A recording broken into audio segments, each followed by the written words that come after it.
Time now for our rants and raves of the week, starting with Dan Kennedy. I have a rant for Pat Purcell, the soon-to-be ex-owner of the Boston Herald.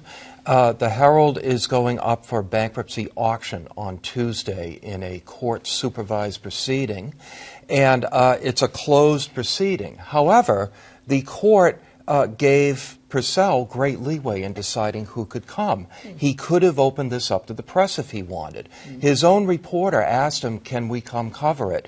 And he said, "You will not have access to it. That's all." So, you know, and unfortunately, the Newspaper Guild also is in favor of keeping this a closed proceeding. So we won't know anything till it's over. What big business deal have we ever been a part of? I mean, think about it. You know, even the germ of the idea of the Olympics. No, we're never included. The press is never included. We're never included. But this they're saying that to expose people's deals and willingness to barter with huge sums of cash would compromise the situation. Well, we're never included, but this was a chance for Pat Purcell to take a stand for transparency in one of his last acts as publisher, and he chose Might not have hurt to him do financially. And most business deals don't happen in a public, potentially No, in public court, bankruptcy court. Yeah. All right, Dan Lothian. So I have a cautiously optimistic rave for the new ownership of the Los Angeles Times. I used to live out there. I love that paper, and over the years it's been dogged by a lot of things. Internally, we've seen some editors recently leave. So now you have this billionaire, biotech billionaire, Patrick Soon-Shiong, who has bought it for $500 million. That's a lot of money. It is a lot of money, although I believe there was a $2 billion offer by David Geffen several years ago, and they turned it down. But, you know, we really don't know what he will do with the paper, but I think the fact that it is coming back to local ownership, there's a hope that it will bring some stability to a paper which has fallen well behind its other sort of national colleagues, if you will, the Washington Post and the New York Times. And so hopefully this will at least restore some morale to the folks who work there and perhaps some shine back to the paper itself. I mean, it's some analogy to what's happened in Boston with John Henry buying it. So cautious would be the good approach to take. Yeah. I mean, I think it's potentially great. This new owner has been harshly critical of press coverage of his own dealings in the past. We'll see if he lets his newsroom be independent. That's why I put it in there. I wanted to cover myself in case we learn something in a week. It would also be very hard to be worse than Trunk, the company. Yes. Right, exactly. Well, that's a dreadful name. They got to get rid of that. Yeah. All right, Callie. I have a definitive rant against the ick factor of Mika Brzezinski and Joe Scarborough the other day, which I missed because I left early, and then it went viral. Yeah. This little thing. We have a little clip from it. They once again expressed their love for each other in the middle of conversation about Afghanistan.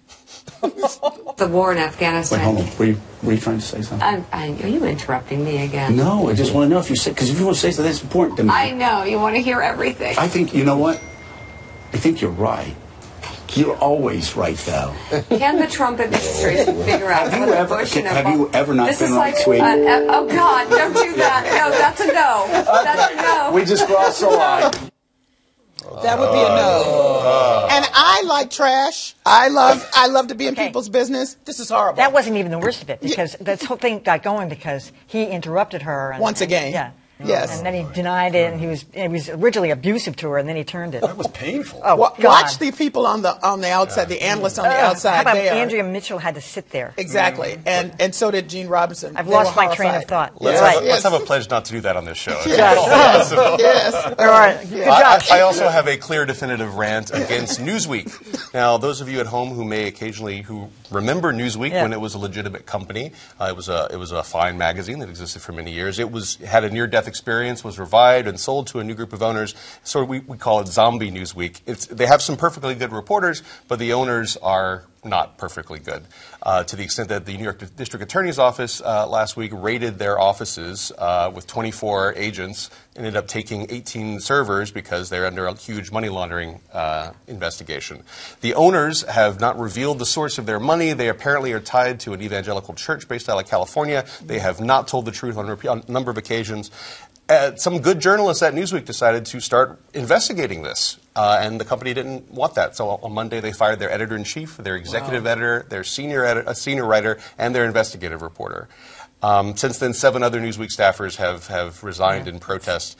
Newsweek is not Newsweek. Newsweek is not whatever brand attachment you may have had it. Raise your hand if you knew it was still around at all. All right. Well, I actually have a rave tonight too for the Daily Mail.